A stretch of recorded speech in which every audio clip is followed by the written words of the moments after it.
Did you know that in 2015, over 13,000 Americans died from heroin overdose?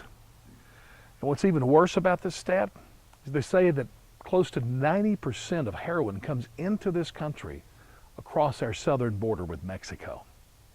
Now, if that's not enough, let's go further. Do you realize the illegal guns that are transferred back and forth across the border that leads to the death of people on both sides of the border?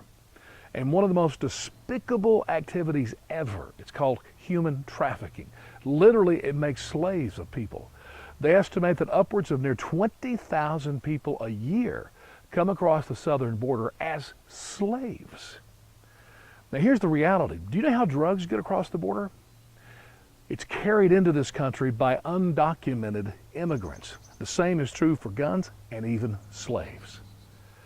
Now, listen, you can hate Trump all you want. That's fine. That's open season on him.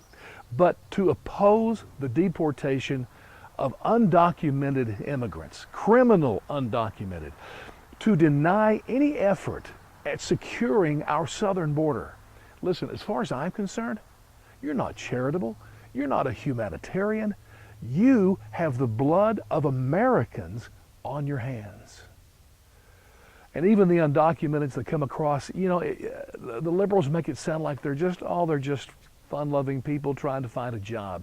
And there are those, I don't doubt that. But the reason they can't get documents for many of them is because they have records.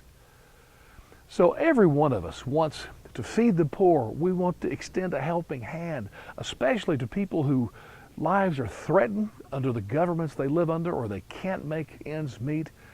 But do not stop the deportation of criminals. Do not deny the efforts made at securing our southern borders. Not only will it make us all more safe, will it save lives, it's just the lawful and proper thing to do.